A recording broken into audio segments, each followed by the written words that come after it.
Welcome to the deep dive. Today we're really diving into something huge, artificial intelligence. Specifically, the money, the hype, the sheer intensity around its market valuation right now. It really is intense. And we've looked at the source material, expert takes, market reports, even some historical parallels, and the numbers are just, well, they're pretty staggering. So our goal here, our mission for this deep dive is try and cut through all that noise, right? Understand the financial situation, this potential instability, Yeah, this bubble talk. exactly. And crucially, figure out what it all means for you. Someone may be trying to use AI, learn about it, figure out how it fits into your work, rather than just worrying about robots taking your job. Yeah, and the fascinating thing is we don't even need to hunt for critics to kick this off. The CEO of OpenAI himself, the guy kind of leading the charge, has actually warned that an AI bubble is forming. Right. When the person driving the train says, hey, the tracks might be a bit shaky ahead, you tend to listen. Yeah. And what's really interesting looking at the sources is how some of the big tech predictions, the ones supposedly justifying these wild valuations, are already, well, falling flat. Like spectacularly flat in some cases. It feels like the hype cycle is running way ahead of the reality. Take that Anthropic prediction. Yeah. The CEO claimed, what was it?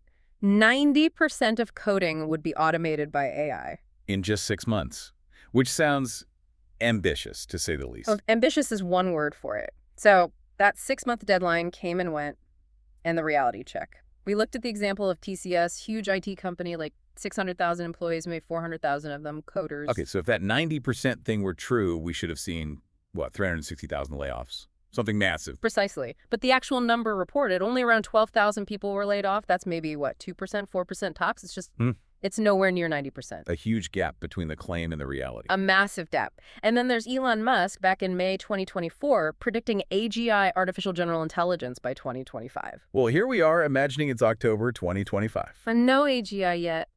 No, not even close by most objective measures. So the big, flashy tech predictions, they're missing the mark pretty dramatically. Okay, so if the tech milestones are being missed like this, then the financial side, that must be looking shaky too, right? Let's follow the money, because that's where this bubble idea really gets serious. Absolutely. The core financial argument, pulled from that analysis in The Atlantic by Derek Thompson, really highlights this huge gap. It's the difference between capital expenditure, CapEx, and the actual revenue AI is bringing in. Right, CapEx, that's all the spending on like R&D, building those giant data centers, buying up all those incredibly extensive GPUs from NVIDIA. And yeah, the H100s. It's basically an AI arms race. Companies pouring money into building the infrastructure. And the scale of that spending is just mind-boggling. It really is. Think about it. Back in 2018, total CapEx from the big tech players, Google, Amazon, Meta, etc., was under $100 billion.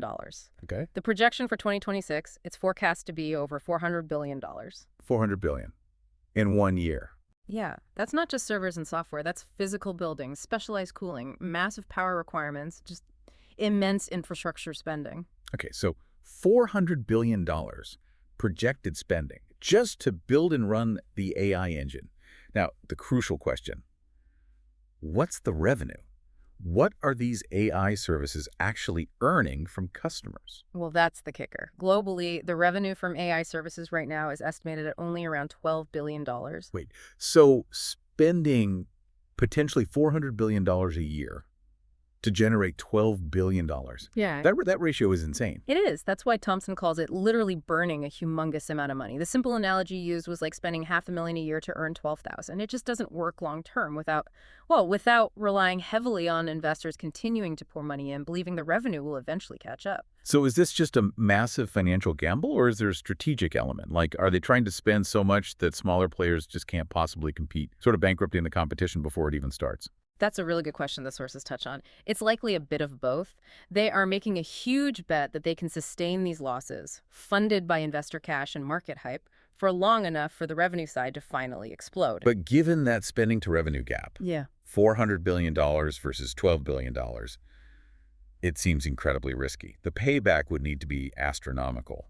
And so exactly. The faith required is enormous. And you see that faith reflected in some truly wild valuations, like Thinking Machines Lab. Oh, yeah. Founded by Mir Murati, OpenAI CTO. Very high profile. Very high profile. And the company, according to the sources, has something like a $10 billion valuation. $10 billion. Okay. Yeah. What's their product? Who are their customers? That's the thing. The sources say they have essentially zero customers right now, and the product is, well, quote, no one even knows what it is yet. Wow. A $10 billion valuation based purely on the founder's reputation and, I guess, the hope of future breakthroughs. Pretty much. It's all anticipation, completely detached from current commercial reality. And that kind of disconnect, that valuation madness, is peak bubble behavior. It Sure. feels very late 90s. Okay, this is where it gets really interesting then.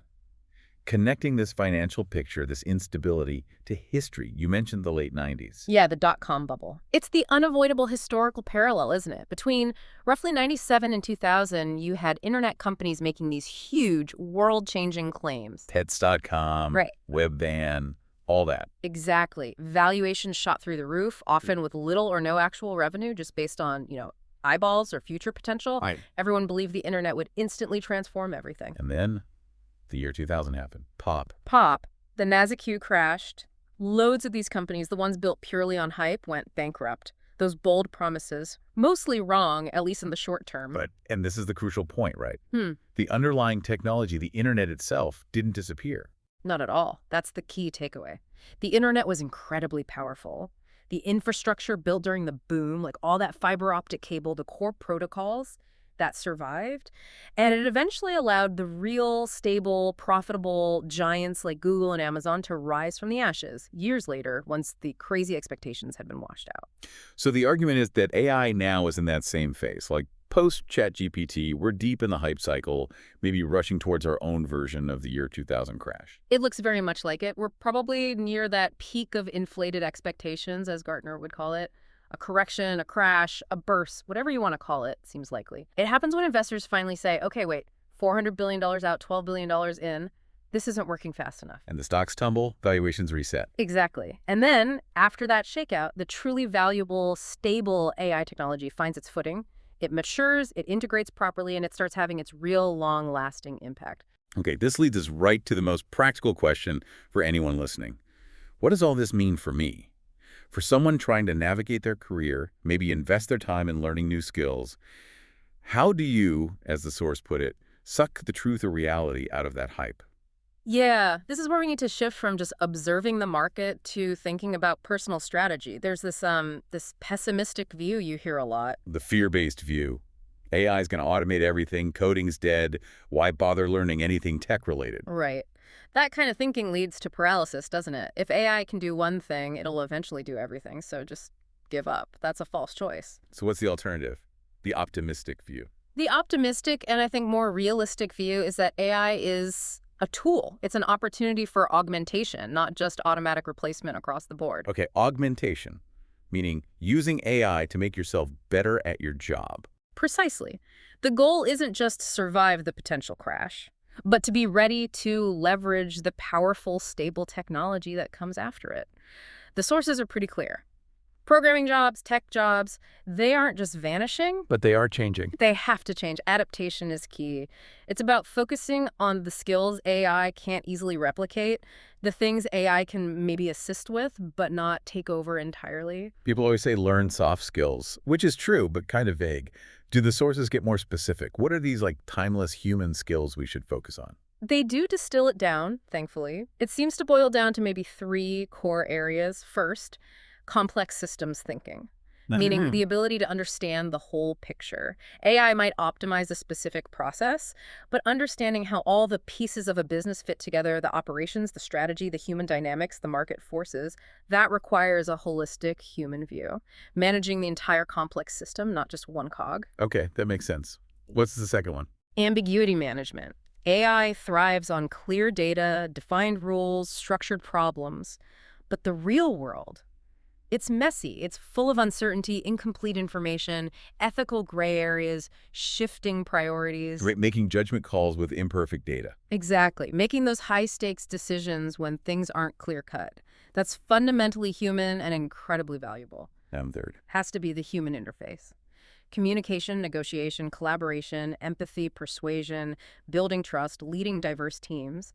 AI can generate text, sure, but it can't replicate genuine human connection and influence. So complex systems thinking, ambiguity management, and human interface skills. Those seem to be the core timeless skills. So the opportunity for you, the individual, is to let AI handle the routine stuff, maybe drafting initial code, running compliance checks, summarizing reports. Automating the grunt work. Yeah, automating the predictable technological bits. And that frees up your time, your mental energy to focus on developing and applying these higher level human skills. Okay, give me a quick example, like an accountant. Sure. An accountant uses AI to automate, say, 80% of your quarterly compliance reporting. Great. Now, instead of just having more downtime, they use that freed up capacity to dive deeper into strategic financial forecasting for their clients. That requires analyzing ambiguous market trends, ambiguity management, and understanding the client's entire business model, complex systems thinking, to give valuable advice. And then communicating that advice persuasively to the client, human interface. Exactly. They've used AI to augment their role, moving up the value chain. They've upgraded their job by focusing on skills AI assists but doesn't replace. That's how you build career longevity. Stop worrying if AI will replace all jobs and start thinking about how it can help you upgrade your job. That's a really powerful way to frame it. Okay, this has been incredibly insightful. Let's try and boil it down to the key takeaways for everyone listening. Sounds good. First takeaway. The AI market looks bubbly. There are strong signs, especially that huge gap between the massive capex, potentially $400 billion, and the relatively tiny $12 billion in current revenue. That math just feels unsustainable long term. Second, don't believe all the hype, especially around immediate mass job automation or imminent AGI. The predictions, like 90% of coding disappearing overnight, just haven't matched reality. Look at the actual data, like the small percentage of layoffs at places like TCS. The tech progress is real, but slower and more complex than the headlines suggest. Right. And third, history suggests a pattern.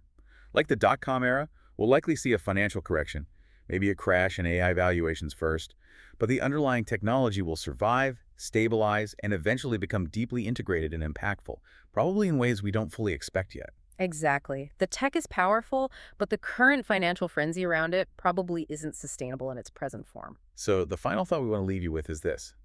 Shift your mindset from replacement to augmentation. Yeah, stop the anxiety about your job disappearing tomorrow.